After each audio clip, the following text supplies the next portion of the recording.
conferencia versa sobre Macedonia, sobre la Macedonia actual y sobre el conflicto que sostiene con Grecia en los últimos 22 años. Bueno, y que va para largo también parece. No va tanto sobre resistencia, vamos a hablar más bien de un conflicto diplomático.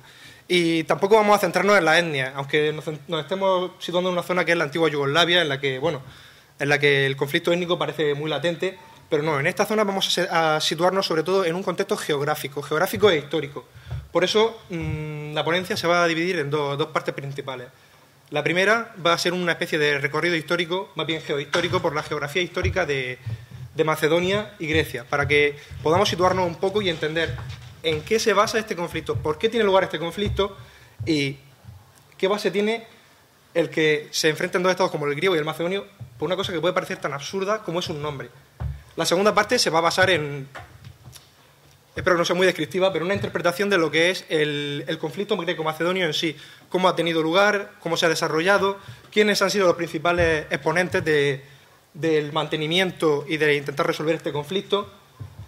Y bueno, y como punto final voy a poner unas pequeñas conclusiones mías que espero que os sirvan para intentar entender cómo conflictos internacionales de base diplomática como es este, que es eminentemente diplomático, pueden tener intereses y causas y consecuencias subyacentes mucho más importantes que el propio hecho de que un país se llame o no de una forma.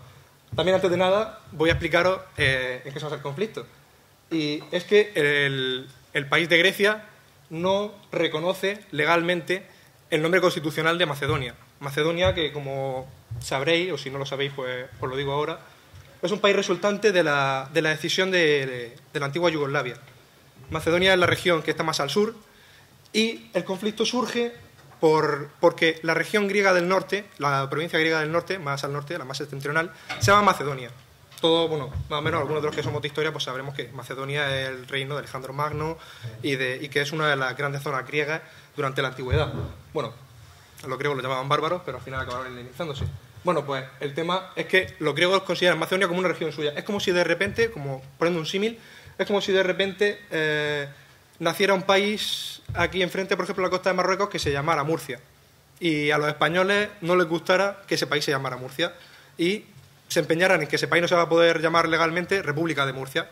O sea, quieren cambiar el nombre para que no haya un conflicto una confusión entre los nombres de los dos países. Antonio, ¿se me puede hacer el favor de hacer la diapositiva? Para que entendamos más o menos dónde está, en qué ámbito nos movemos. Este es un mapa de Europa, típico además de Wikipedia, para que todos lo podéis ver tranquilamente. Y aquí, esta manchita verde de aquí, es el país de Macedonia, ¿vale? Justo al sur tenemos Grecia. Esta zona de aquí es el norte de Grecia. La que está menos cerca de Turquía, la parte que está inmediatamente abajo del país de Macedonia, es la región de la Macedonia griega, que concuerda geográficamente, casi de forma exacta, con la Macedonia antigua. Antonio.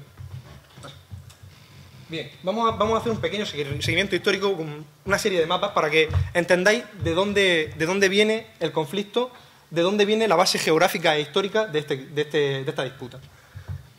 Como pongo aquí la diapositiva, para entender el porqué del conflicto hay que realizar un pequeño recorrido histórico por el sudoeste de Europa.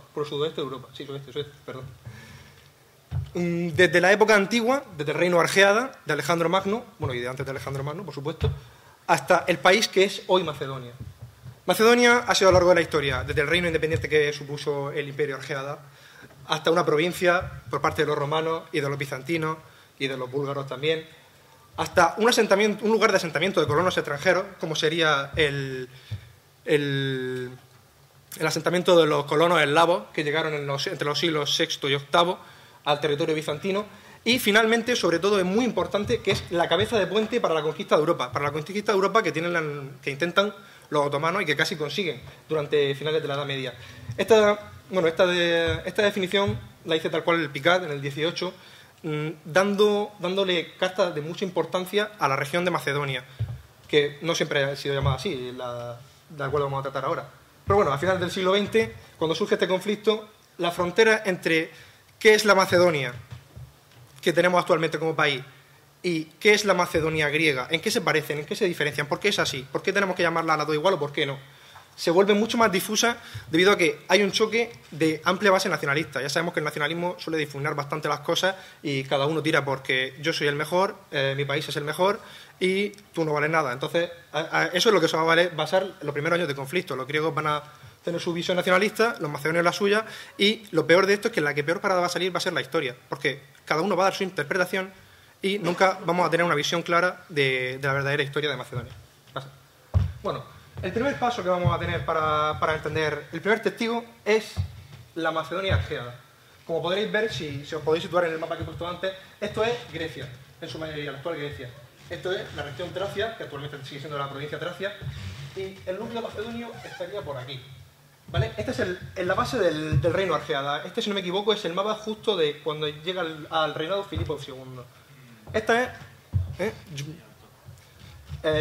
lo que es la Macedonia, del país actual de Macedonia, se encontraría por aquí.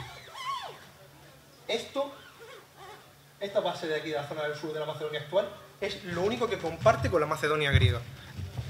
Vamos haciéndonos una idea ligera. Pasa al siguiente. Aquí ya nos encontramos en un mapa de la Macedonia de Roma. Este es el Oriente Romano, un detalle del Oriente Romano. Aquí, debajo de Moesia superior, podemos ver Macedonia. Macedonia está situada igual que antes. Tracia se divide, Tracia se convierte en otra provincia, pero en Macedonia, el núcleo macedonio sigue siendo el mismo.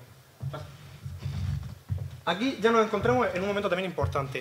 En el 395, que para muchos historiadores es uno de los otros testigos para saber cuándo empieza la Edad Media o cuándo no, es cuando se divide, Teodosio divide el Imperio Romano entre sus dos hijos, Arcadio y Honorio, para cada uno, el occidente y el oriente. Bien, pues Arcadio se queda con el oriente y en el oriente está encuadrada Macedonia, que va a incluir casi toda Grecia, la provincia de Macedonia, dentro del Imperio Bizantino, que todavía no es llamado como tal. Pero mantiene, grosso modo, la antigua frontera de la Macedonia romana. Pasa, Antonio, por favor. Este mapa no es un mapa de distribución provincial como los otros. Aquí nos estamos encontrando con las inmigraciones eslavas. Este mapa es la parte más importante de lo concerniente a Macedonia, cerca del 700, en el siglo VIII. El conflicto, si tiene una breve base étnica que podemos hablar, es la división entre los macedonios del sur, que son los macedonios griegos, del norte de Grecia, que son griegos, ellos se denominan griegos, y los verdaderos macedonios, y los macedonios del norte, la República Macedonia, que está por aquí, y que tiene una fuerte base de inmigración eslava. Los griegos, es más, hacen muchísimo hincapié en que a los macedonios de esa zona se los llame eslavo-macedonios, para diferenciarlos. Es un poco estúpido, ya hablando desde el punto de vista serio, que donde denominamos a unos griegos y a otros eslavos. Durante las invasiones eslavas, Grecia es tan invadida y hay tantos eslavos en territorio griego como en territorio macedonio.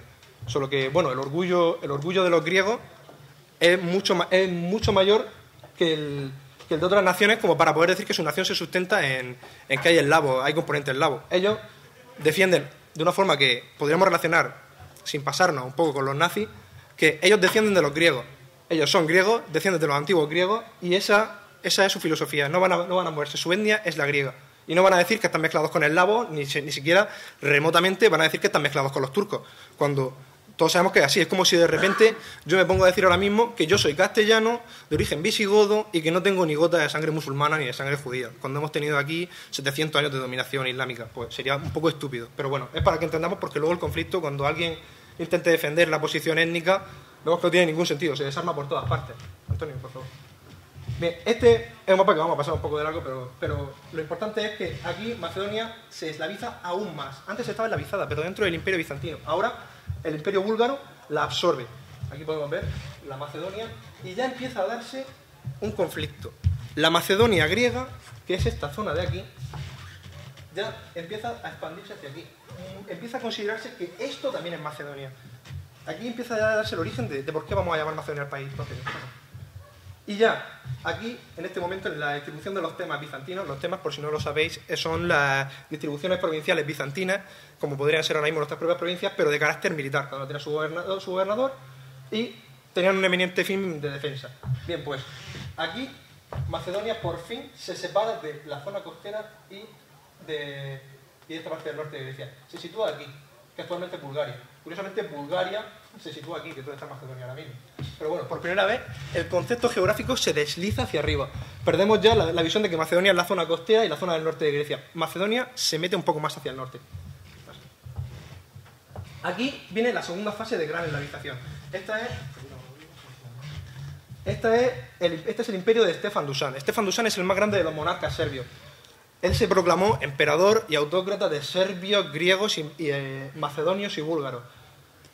Él es el primero que le da carta de identidad a Macedonia como una de las regiones más importantes. La capital actual de Macedonia, Skopje, fue su capital, la capital de Stefan Dušan, que es, para todos los serbios, es héroe nacional, como podría ser aquí una especie de Cid.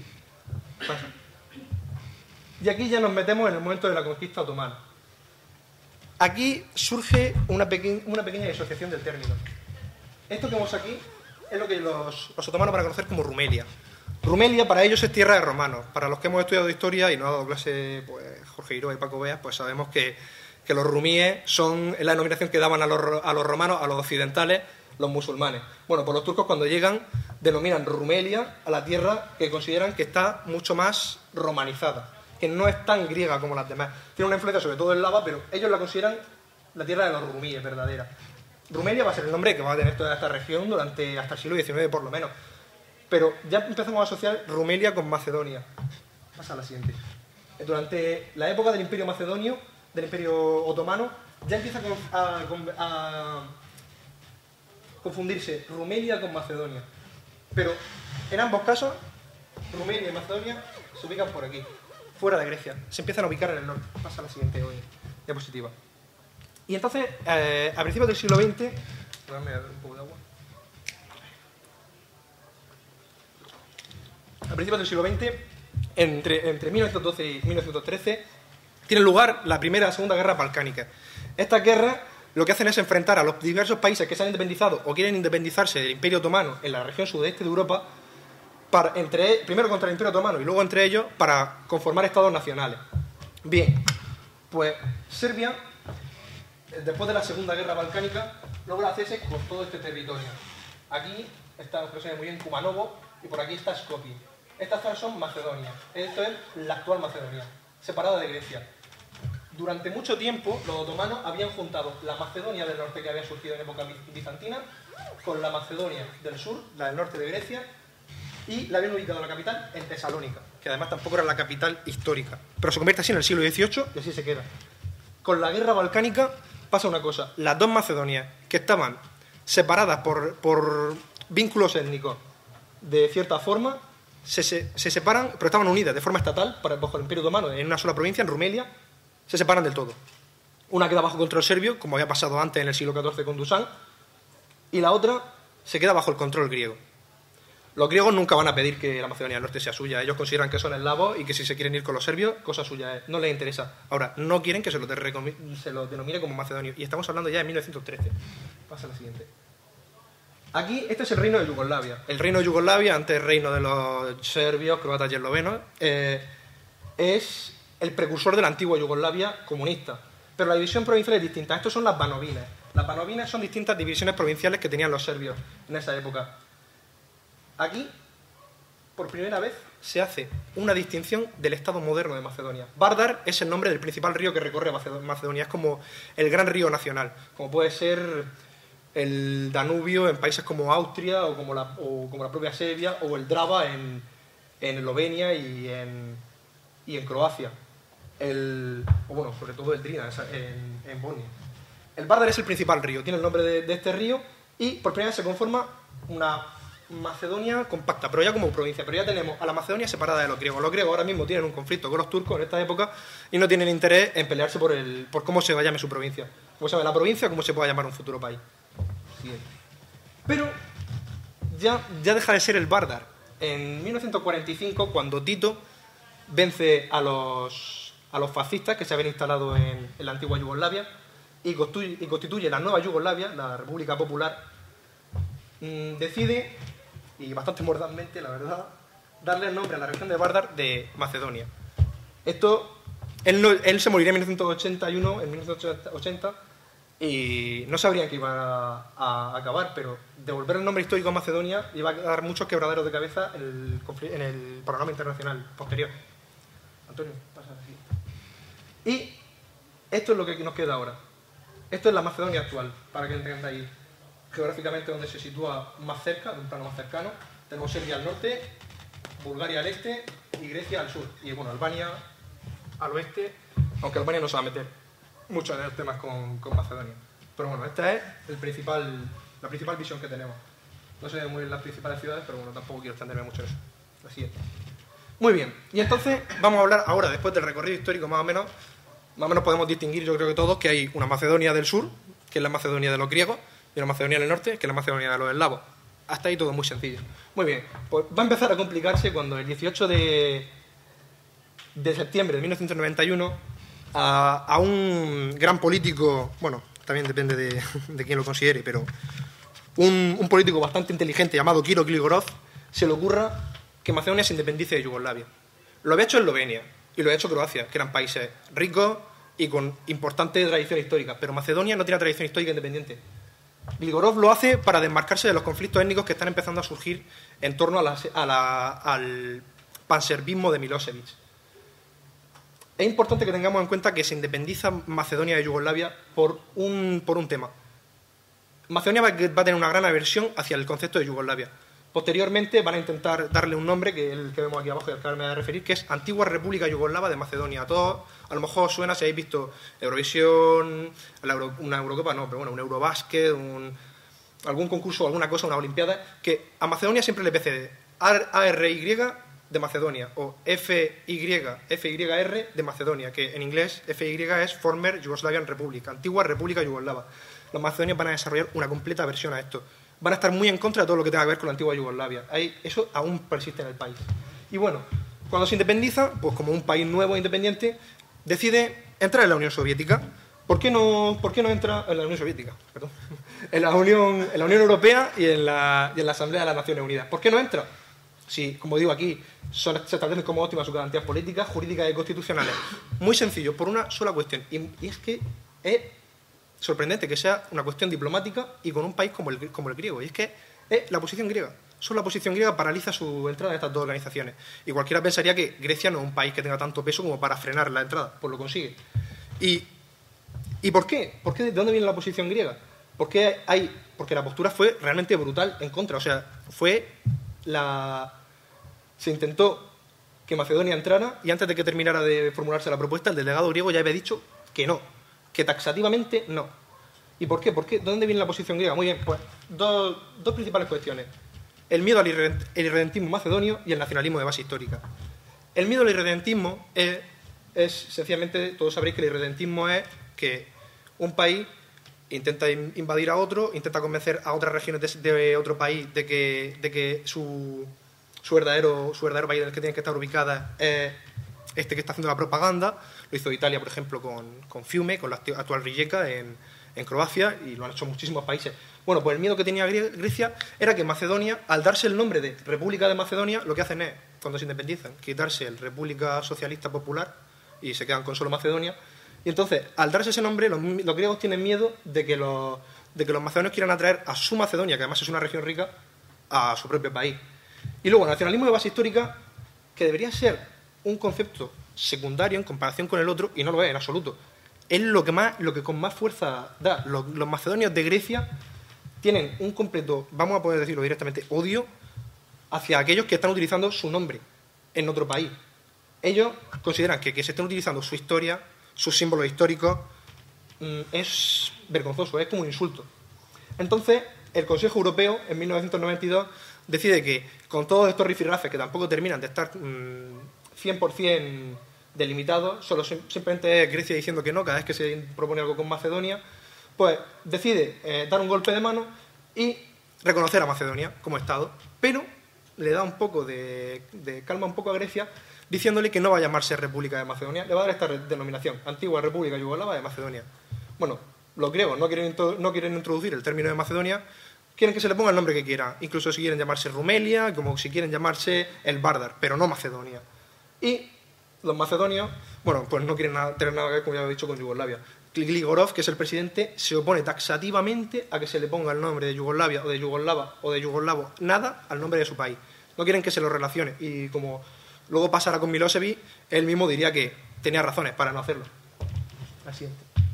Bueno, aquí nos metemos ya en un tema un poco más que tampoco es mi campo, más el de Antonio, que es el derecho internacional, pero bueno, es que tras una serie de enfrentamientos de tipo legal, la ONU decide en abril de 1993 aceptar a Macedonia como su miembro número 181, bajo la denominación provisional de la antigua República Yugoslava de Macedonia, con la resolución 817. ¿Por qué de repente en el 93 tiene lugar esto?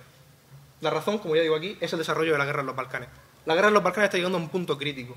Y la ONU lo último que quiere es que Macedonia se convierta en un foco al que Milosevic pueda poner su ojo de conquista histórica y decir que Macedonia fue, como ya he explicado antes, parte de Serbia en 2 veces en la historia.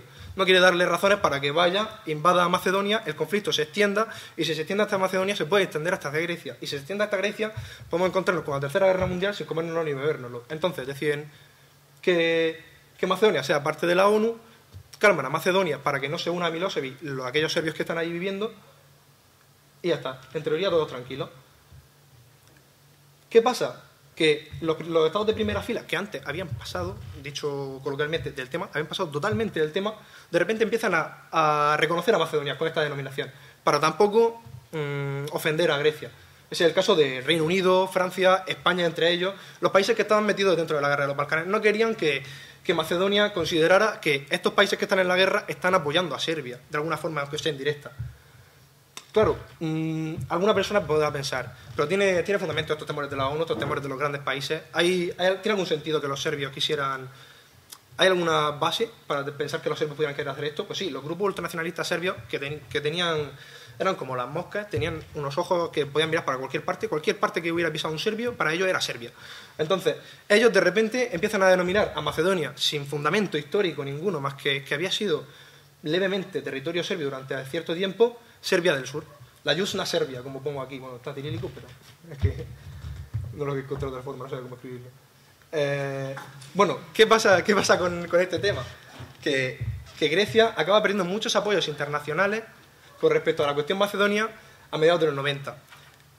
Es muy fácilmente entendible si tenemos en cuenta que Grecia tuvo un patinazo diplomático muy, muy, muy grande por parte de su presidente, que era Mitsotakis, Konstantinos Mitsotakis, cuando a principios de los 90 y todavía durante esta época da cierto apoyo a Milosevic.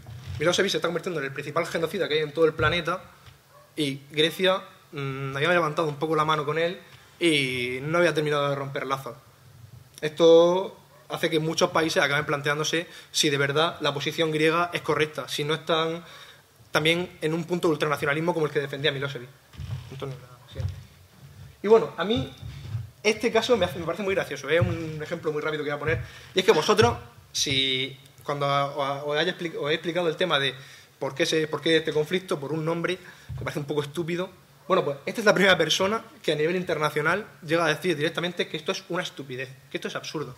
Este es Uffe Ellemann-Jensen, el ministro de Asuntos Exteriores danés de 1923. Cuando se le pregunta en una entrevista qué opinión le merece el conflicto greco-macedonio, dice que la posición griega es totalmente absurda, que el conflicto es estúpido y que no se sostiene por ninguna parte. Bueno, pues yo la verdad que, en cierto modo, si lo veo desde la perspectiva general, pienso que es una estupidez. Si no veo el recorrido histórico que tiene, pienso que es tonto. Pero la verdad que, en cierto modo, para el ciudadano medio es comprensible que sea visto como estúpido, porque dos países tienen una disputa tan agria por un hombre. Pues él es el primero que lo plantea. Y él fue el que tuvo como principal detractor de que los griegos se cerraran tanto en banda y no quisieran reconocer que Macedonia se llamara Macedonia. Para él, que se llame un país igual que una región, da igual. Es más, si no me equivoco, utiliza el ejemplo de una ciudad de Michigan que se llama Toledo, y es una de las principales ciudades de Michigan. Cuando aquí una de las principales ciudades de Castilla-La Mancha es Toledo. Y nosotros no vamos a atacar a Estados Unidos porque se haya puesto una ciudad así. Ni va a atacar Siria a Colombia porque tengo una región que se llama Antioquia, que es parecida a una de las principales ciudades. Siria, ahora es turca. Bueno, pasa al siguiente. Bueno, y he querido hacer una especie de mix con los principales rostros de la disputa, del conflicto. Aquí, a la izquierda, tenemos a Konstantinos Mitsotakis. Este es el que os he dicho antes que se relajó un poco con el tema de Milosevic y lo acabó pagando. Mitsotakis, sin embargo, de lo que le acusaron durante su gestión del conflicto es de que era muy blando. Él no quería mojarse, no quería ponerse de un lado o de otro, quería que los macedonios estuvieran contentos y que no hubiera un conflicto diplomático demasiado serio, ni una guerra siquiera, pero tampoco terminaba de convencer a su propio partido, a la Nueva Democracia, un partido de derecha griego, que quería tomar medidas enérgicas y darle con fuerza a Macedonia y decirle que la respuesta sería más dura si no cambiaban su nombre. Aquí tenemos a uno de los principales personajes de la historia de Macedonia. Este es el hombre que logra la independencia de Macedonia y uno de los pero que se le conoce como uno de los principales oportunistas de la historia, que es Kiro Gligorov. Gligorov lo que consigue es, en un momento de muy poca estabilidad en el panorama yugoslavo, que es cuando empiezan a independizarse diversos países como Croacia o Eslovenia, montarse al barco, igual que hace Izetbegovic, el presidente de Bosnia, e independizarse, pero rápidamente diciendo: nosotros no queremos estar en un conflicto étnico, no queremos meternos ni con Serbia ni con Croacia, y nos vamos a ser neutrales. Él, lo único que pidió durante su mandato fue que no se tocara el nombre de Macedonia. Ellos eran la República de Macedonia y no iban a ser ninguna república yugoslava otra vez. Este hombre, a lo mejor, si os no suena el apellido, debería de sonar, es Andreas Papandreou. Andreas Papandreou es el padre de Yorgos Papandreou, que hasta hace un poco era el presidente de Grecia. Son poco menos que una dinastía, porque el padre de Andreas, que si no me equivoco también se llamaba así, fue uno de los principales fundadores de la democracia griega. Él era el líder del PASOK, el movimiento socialista panhelénico griego. Su partido ganó las elecciones principalmente por un incidente muy curioso. Cuando se van a presentar a las elecciones legislativas, el Partido de Nueva Democracia, Antonis Samaras, que es el presidente actual de Grecia, de repente dimite y se sale del partido con un grupo de gente de los más importantes que estaban en su bando y deja a Nueva Democracia en cuadro. Nueva Democracia se queda totalmente sola en las elecciones y el PASOK arrasa. Papandreou lo que hace es darle un giro totalmente opuesto a lo que había hecho Mitsotakis. Él decide que va a imponer su orgullo griego, su orgullo nacionalista, y que en Macedonia no va a dejar tiro con cabeza hasta que Macedonia cambie de nombre. La verdad que fracasará y estrepitosamente, porque no va a conseguir que Macedonia se retracte. Pero sí quiero intentar algo con modo muy duro, Antonio. ¿Cómo? Pues bueno, en los primeros meses de 1994, Macedonia sufre un embargo económico por parte de Grecia. Es gracioso que Grecia hiciera embargo económico, entonces viendo cómo está ahora, es un poco paradójico. Pero bueno, hace un embargo económico brutal y deja a Macedonia sin apenas recursos económicos y sobre todo, por ejemplo, recursos de tipo de combustible y de materiales de primera necesidad, del cuyo el principal exportador era Grecia. Este se suspenderá en septiembre de 1995. O sea, más de un año de embargo económico. O sea, Papandreou lo que consideraba era cerrar fronteras y que ahí no entre nada. Vamos a hacerlo a lo bestia, no voy a meter los tanques, pero esa es mi opción. Bueno, pues al final los macedonios, pues gracias a la mediación de la ONU, deciden intervenir con los griegos y tiene lugar un acuerdo interino. Esto es lo más importante que ha pasado hasta ahora en el conflicto, el 13 de septiembre del 95. Y es que Macedonia, en un gesto de bastante buena voluntad, antes de que los griegos digan nada, decide abandonar cualquier apoyo al irredentismo que pueda existir por parte en Grecia y cambiar su bandera. Ahora vamos a hablar de la bandera porque la bandera es un símbolo muy importante de Macedonia y para los griegos también lo fue. Grecia, sin embargo, decidió no transigir y se decidió a que no iba a hacer nada para avanzar en el tema si Macedonia no... Es que es un poco pesado el tema, pero lo tengo que repetir porque es lo que toca. Y es que hasta que en Macedonia no quite la palabra Macedonia de su nombre constitucional, Grecia se niega a negociar. Pues bueno, la verdad que Grecia aquí tiene un gran apoyo internacional y es que todas las comunidades griegas que están a lo largo del mundo como emigrados empiezan a hacer un apoyo masivo. Las banderas de la Macedonia griega empiezan a surgir por ciudades como Melbourne, Detroit, es que ciudades que nadie se imaginaría, incluso en la propia Sudamérica, en Argentina. Y bueno, aquí vamos a entrar en el tema de la bandera. A mí las banderas me encantan y esta tiene un componente ideológico bastante importante.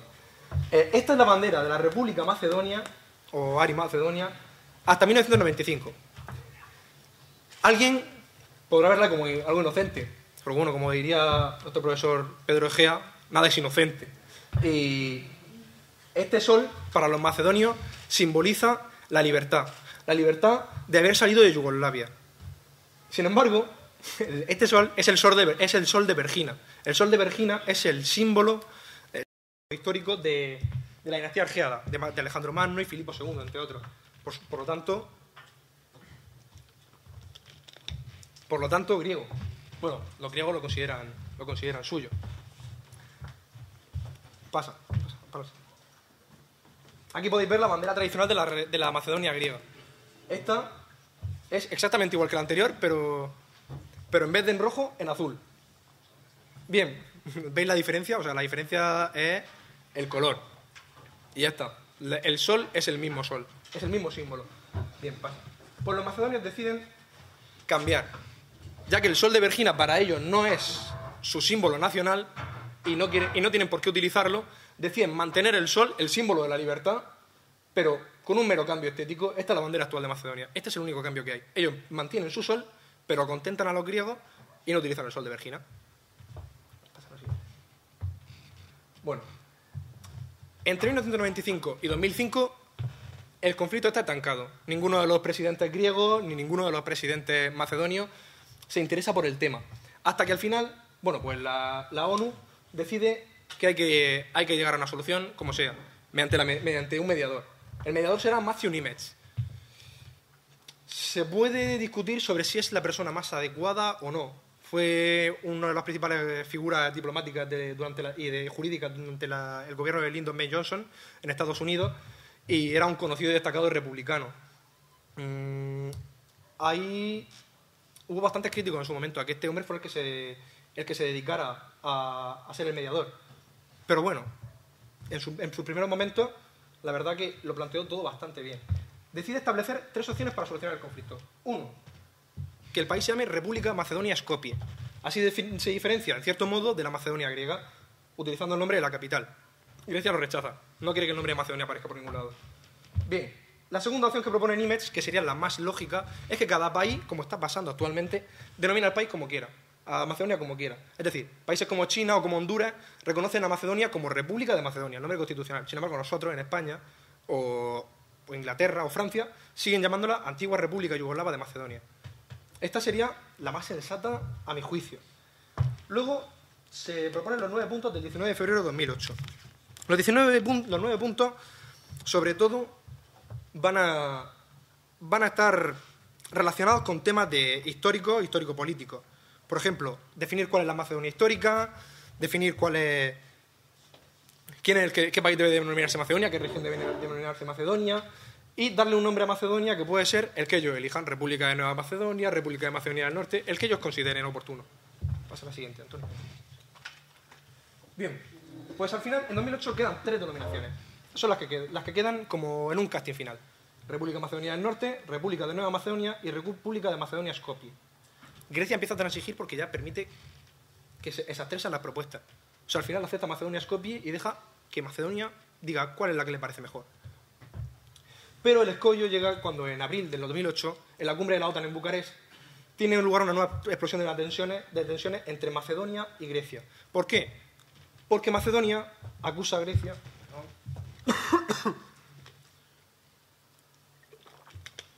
de violar el acuerdo interino de 1995. ¿Cómo?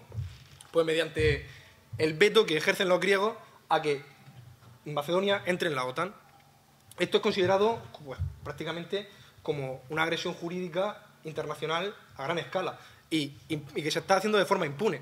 Bueno, pues la OTAN rechaza cualquier tipo de responsabilidad para los griegos y el conflicto queda sellado con estos 2 puntos. La OTAN decide que en temas internos Macedonia, por ejemplo, en un comunicado que hace el presidente a los ciudadanos, podrá denominarse República de Macedonia, pero, eso sí, cada vez que salga al exterior, Macedonia deberá denominarse República de Macedonia del Norte, para diferenciarse de la Macedonia griega. Y ahora la pregunta que yo os hago, yo lanzo al público, a ver si alguno pues lo piensa. ¿Vosotros pensáis que realmente se llama República de Macedonia del Norte? ¿Os suena haber escuchado República de Macedonia del Norte alguna vez? Pasa, Antonio, porque esta diapositiva lo demuestra bastante bien.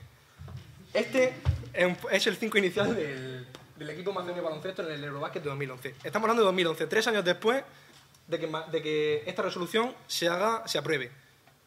Bien, pues, si podéis observar aquí arriba, que pone Former Yugoslavian Republic of Macedonia. O sea, papel mojado totalmente. Lo que dice la ONU y lo que dice la OTAN, el panorama internacional, no voy a decir por dónde se lo pasa. Pero bueno, al final obliga las autoridades del Eurobasket a que Macedonia se denomine ARI de Macedonia. Por mucho que la OTAN diga que es la República de Macedonia del Norte, las autoridades europeas dicen que tururú. Paso. Y bueno, estos son los 3 principales rostros del final, bueno, de lo que queda hasta ahora de la disputa. Ese es Nikola Gruevski. Es el presidente actual de Macedonia. Bueno, el primer ministro actual. Él no tiene la actitud pasiva de Gligorov. Su política ha sido nacionalismo a lo bestia. O sea, ultranacionalismo en todos los aspectos de defensa de que el macedonio, eslavo o griego, o como quiera, el que se sienta macedonio de su país, tiene derecho a llamar a su país como es su nombre, República de Macedonia. Y no cede ni un ápice. Este hombre es Matthew Nimitz, del que hemos estado hablando. Ha intentado conciliar bastante bien las posturas de ambos contendientes. La verdad que con mayor o menor acierto, porque todavía no se ha terminado de resolver el conflicto, pero ha avanzado más que todos los políticos y diplomáticos anteriores juntos. Y esta mujer es el vivo rostro de... ¿cómo diría yo? No quiero decir de la intolerancia, pero sí de la intransigencia griega. Esta es Dora Bakoyannis. Bakoyannis es su apellido de casada. Ella es originalmente Mitsotakis, hija del antiguo presidente. Si su padre fue muy blando, ella decidió que iba a ser el triple de dura de lo que había sido Papandreou. Ella no quiere hablar de Macedonia. Ella dice, cuando es ministra de Exteriores, que no se plantea ni siquiera una pequeña parte de que los griegos acepten a Macedonia como país siquiera. O sea, ella apuesta porque se le retire el reconocimiento internacional al país de Macedonia e intenta que algunos lo hagan en masa en la Unión Europea. Bueno, ni que decir tiene que fue un fracaso, canto de grillos total en la sala. O sea, tuvo que salirse y al poco, pues bueno, perdió el cargo. O sea, para que entendáis. Bueno, Antonio, pasa a la siguiente. Bueno, ya quiero terminar un poco hablando de los últimos coletazos que tiene el conflicto. Actualmente la ciudadanía griega no está de acuerdo con el boicot. No quiere enfrentarse directamente, pero quiere una pasividad. Es decir, el 84% de la población, en una encuesta que tuvo lugar en Grecia hace unos 5 años, hace unos 4 o 5 años, dice que no quiere que el veto se levante y que el conflicto lo solucionen los mediadores de la OTAN. El gobierno griego ha avanzado bastante en los últimos años porque ha accedido que por fin el término Macedonia se emplea en la denominación del país. Con distintivo sí, pero ya se puede emplear.